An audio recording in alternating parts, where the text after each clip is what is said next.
Meet SAE International.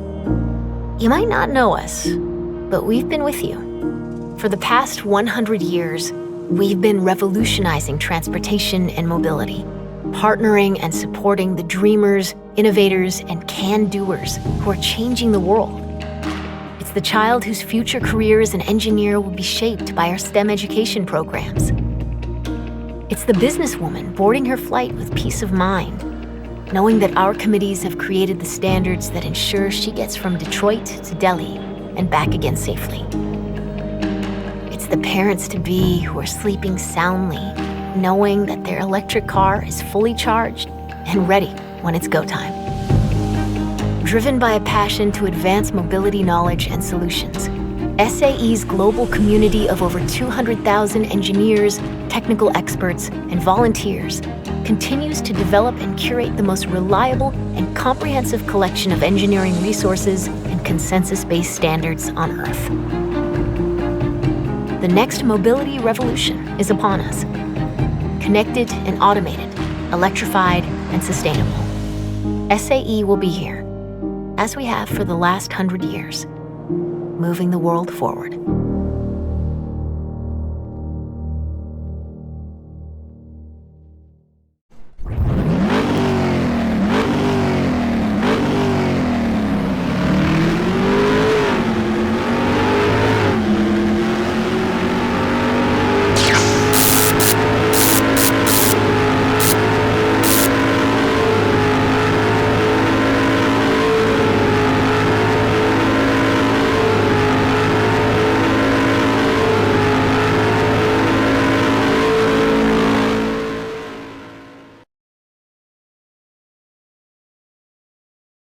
Everybody, welcome to our episode of Supercharged. Today, I'm talking to the SAE President. So my good friend is Srinath has come on board here for our program, and he's going to talk about some really interesting things that are going on with the SAE organization, and especially his focus area this year as president. So welcome. Thank you for joining us today. Hello, Mark. Thank you so much for asking me to be on the Supercharged program. I'm really excited to be here and talk to the SAE section, which I think is one of the largest section, if not the largest SAE section. So it's an honor and a privilege and a fun, 20, 30 minutes or so. I'm looking forward to it. Well, that's great. That's great. Yeah, you're a great guy and very, very generous with your time, and really a privilege to share some of your thoughts and background with our section. So you're starting that your background. You're an engineer, of course, and the other good thing is went to school in Michigan, right? So. Yes, I did. It's kind of interesting. I'm originally from India. I did my undergraduate degree in mechanical engineering in India. And then came to, Go Blue, Michigan for my PhD. And it's still, Michigan is kind of my home still. When people ask me where am I from, I say Ann Arbor. Nice. And I still root for all the Michigan teams, including the Lions. People kind of laugh at me every once in a way, Wow. But that's me. And after finishing my PhD, I did a couple of years of postdoctoral and lecturer work in Michigan. Joined Caterpillar, spent 30 years in Caterpillar. So, all the tractors are now more aerodynamic, in case you haven't noticed. Right. And so I started off in an engineering capacity doing fuel systems analysis and kind of worked my way up through the, the value chain in Caterpillar, so to speak, from fuel systems to engines to the machines, and also up the management ranks. And finished my career running fairly large P&Ls in the mining and construction area. And then I spent about sorry, go ahead. Well, I mean, I didn't mean to cut you off, but you just had a great thought here, is that engineers love to engineer, and we like to engineer, and then we get pulled into management and then senior management, and, they're still good in us, though. When you get, you just can't take that engineer out of. Are you still that way too? I hope, right? That you're still that engineer. Absolutely. So, it's Caterpillar, all the products are heavily engineered products, as you know. So the product managers are the P&L holders, and usually they come from, from manufacturing, from accounting, etc. I'm one of the few that came from the engineering ranks. And so, you can take me out of engineering, but you can never take the engineering out of me. And, I would say I brought a unique focus to the product management role, being an engineer with quite a few letters behind me, so to speak. And also in the product manager forums, we could help each other, right? I mean, people from different disciplines can support each other and shore up each other's weaknesses, etc. So yes, I think the answer is yes, as always an engineer, and also help bring some balance to the forum, so to speak.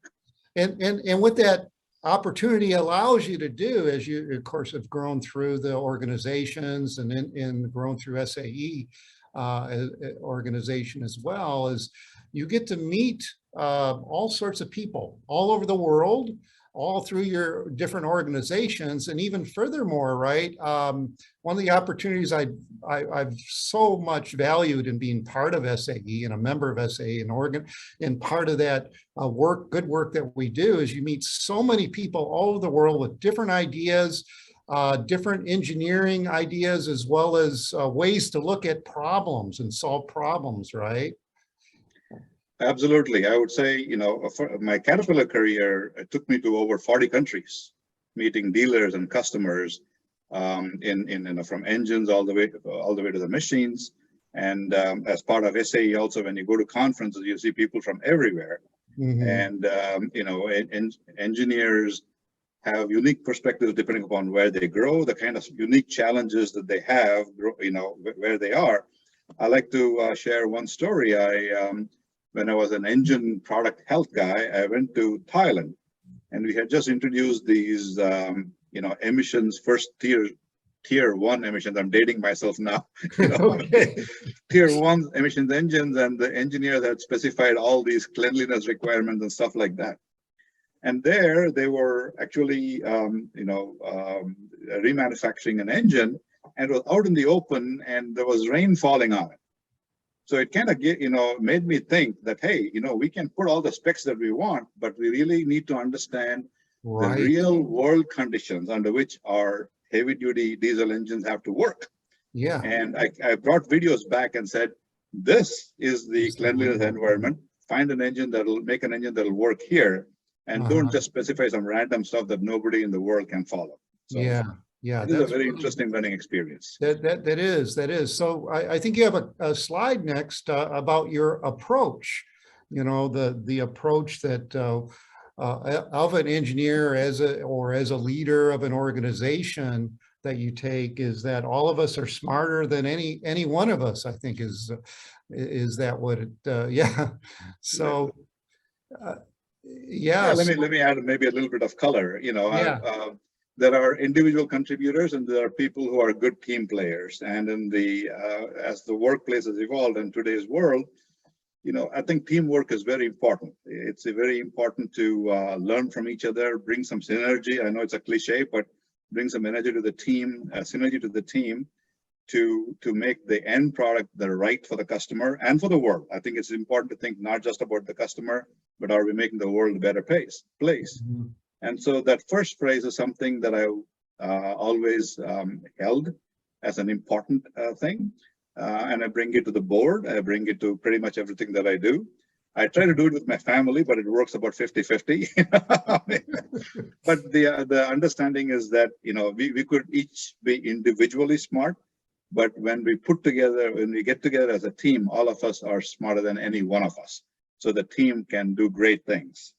And it's helped me be relatively successful in my career, and I think it's a good principle to have.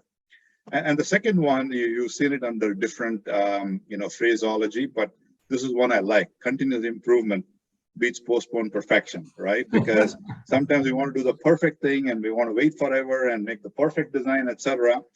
That's all fine, but we never get there. So time to shoot the engineer, right? Yeah, no, I think so. I think encourage the engineer to say, hey, let's make sometimes progress over perfection is good. continuous improvement does beat postponed perfection. So Yeah. that's just a couple of my philosophies, if you will, that I've shared with Right. SAE, and I thought I would share with you and your SAE Detroit team as well. Well, thanks. And then it traces also into our SAE organization, whether it's a section or through international, right? So working together, I find that so I currently chair the Detroit section, and understanding how the section works and all the other section leaders and members that I've got to know, really learn from them, the events that they're planning, the things that they've shared with us, and then trying to connect that back to our great team in Warrendale, the SAE International headquarters. There's a huge resource there, and they too want to work. Everybody wants to work together to a common goal, but sometimes, you're 300, 500 miles away, you don't see each other and you kind of get off mark, right? So. Right. And the other reason I can emphasize the second one is, as you know, the president's term is just 1 year, right? So you do a pre-president and a post-president, but the term is 1 year. So it goes very fast. So if you try to do something from start to finish to perfection, etc., sometimes you'll end up doing nothing. So the idea is can we make enough progress and hand it to the next president in good enough shape that they want to continue to work on it. So the second one is also relevant to the specific role and the duration of my role as well. Yeah, that's a key point. So that leads us to your focus areas then. So you're working on something specific to you, to your heart, to the organization. Please tell us a little bit about that. Yeah, I'd love to. So, the SAE president's role is, there are two roles, and then there's a third aspect of it. So maybe I'll just start there. It's president and chairman of the board. So the governance, it's a 501c3 corporation, but like any other private company board, there's a governance aspect to it. The second one is ambassadorial. You go around the world and, meet SAE folks, and they love to see the president come to their particular chapter and talk to them and meet with them, etc., and articulate the focus areas. And the third one is every president has 1 to 3 focus areas that they say, okay, these are things that I want to emphasize during my year as president and board chair. So I listed these 3, and I would talk to them in that order. The technology is changing rapidly. We are going for, more into electrification, connected vehicles, autonomous vehicles, and all this kind of stuff. And so how do we bring the new technologies also into play? How do we bring that into our standards committees? How do we bring it out into the SAE's outputs, be it standards or other areas? So that is something the SAE is working on, and that's something that I'm also bringing some focus to. And it's not a switch that you flick, but how do you increase representation from these areas? Even if the companies are like a Ford or a GM or Chrysler, etc., are we bringing enough people working on some of the newer areas also into the committees is an important thing to do. So that's something that SAE is working pretty hard to do. Keep the current and the important areas, but also bring in some of the newer areas is where the first one leads us.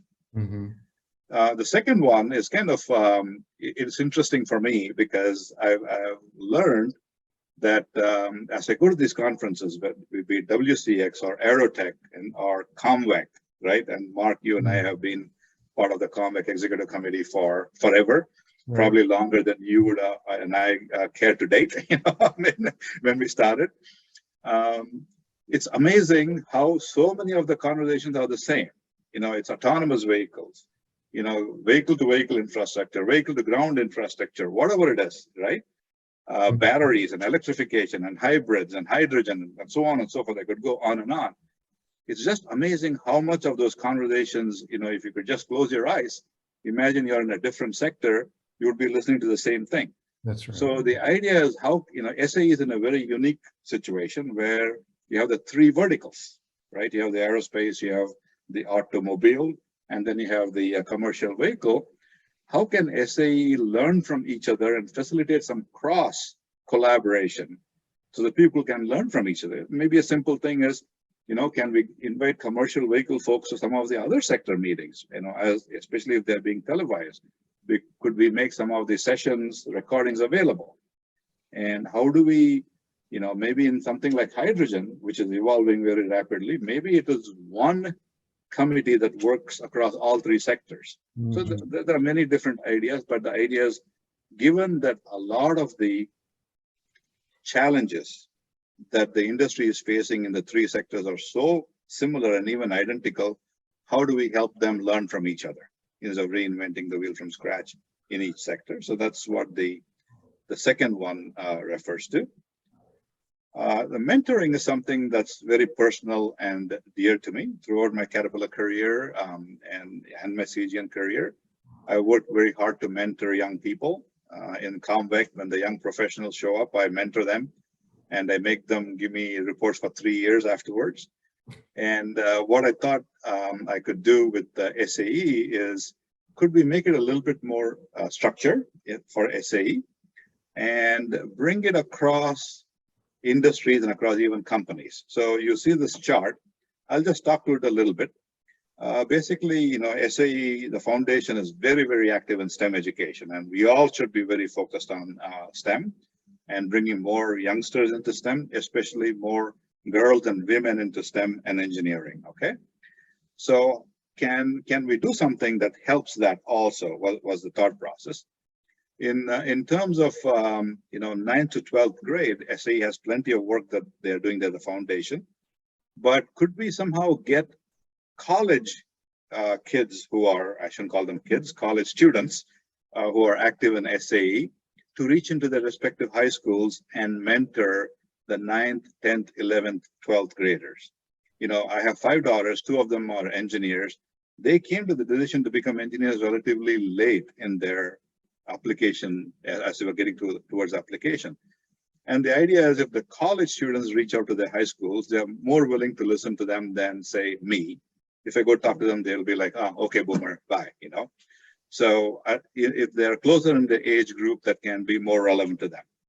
Similarly, can we get young professionals to reach into college engineering students and help them learn more about mobility engineering, which is what we are about, and how do we bring them into mobility engineering?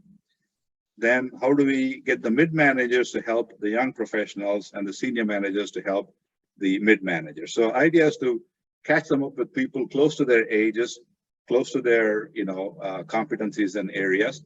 I think the conversation can be much richer, and we hope to facilitate this across industries and across companies.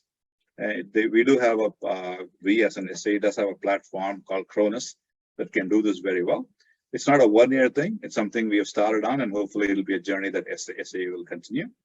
And those are the 3 focus areas. And I dare say in the 6 months that I've been president, we made some pretty good progress along all 3, and which is very good to see. Well, I think SAE has done some things right, and we continue to learn and get on. Shared a story when we were talking earlier. My daughter, one daughter, and she went to Michigan. And one of the really early things in elementary school that she got introduced to is AWIM. And I participated in AWIM as a mentor, as a engineer. But I think there was young ladies in there that were high school age or college age ladies that came in to that program in her elementary school as well. And, as a young woman, I know she reflects on that, is that that had something to do with her career choice. I'm certain of it. She won't tell me up front, but I'm certain of that. And so no matter what, where you're reflecting on, it's up to us.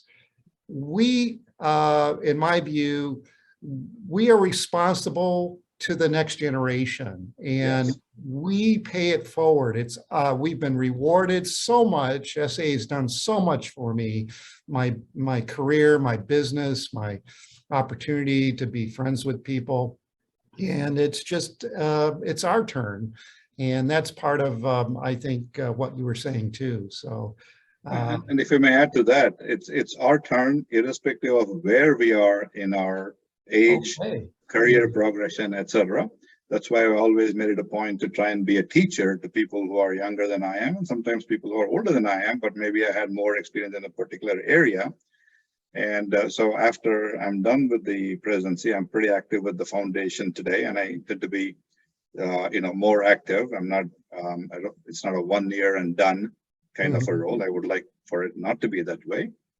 And I think this idea that making science fashionable again, making science fun again, and it's not always fun. Some of the differential equations can be boring and difficult to solve, but it's part of life, right? I mean, yeah. So I think I hope to do a lot more, and I would ask you and your section, the folks who are listening, to think about, hey, how do we make this? How do we, if I had my dithers, I would be. Every baby that's born in the US should be bound into STEM, should be bound into engineering, but that won't happen. But that can be the big, hairy, audacious goal for us. Seriously, how can we help others see the value in what we do, see the fun in what we do, and also tell them about the boring thing. We don't want to leave bad ideas and mislead people. Yes, there are some times when it's just work. But at the end of the day, when the product comes out and we see people's lives getting better and the world getting better, it gives us a lot of pleasure. So I think we need to kind of talk to the youngsters about the entire experience, and the young people today are a lot more engaged in the idea of what value are they adding to the world, right? So I think we need to start thinking from that. It's not just a job, it's not just a product. How does it make the world a better place? So I know it sounds a little heavy, but I think it's very important to connect with them at that level, especially the youngsters today. Well, just to wrap up then, the wrap around that's part of SAE's mission as well. Exactly. Absolutely. And that's one of the reasons why I'm active in SAE. I've been a member since 87, and a lot of your section members weren't born then. They're probably thinking, this guy's a little older than we thought. And the work that SAE does is just so holistic and so fun. And like you said, that's why we are so actively engaged in it. Well, I appreciate your time today. It's been wonderful talking with you. I know if people listening want to reach out to you, they can get a hold of you through the SAE International office. We're going to show contact information for the Detroit section office. You can reach out to me. I can put them into contact with you. And SAE is a whole staff and community that supports us in these roles. And yeah, I'll be glad to send you my contact information. You have my cell phone number, but I'll send you the rest. Feel free to share that. I welcome calls, emails, discussions, arguments even. It's and we all contribute when we talk, when we discuss, when we teach each other. I'd love to hear from your section members. Wonderful. And I also want to thank you for having me on this. It is fun, and it's also an honor and a privilege. I just looked at some of your earlier Supercharged sessions. They're just really good fun. So thanks for having me as well. Well, thank you very much. And thank you everybody for listening. Have a great day. Have a supercharged day. Until next time.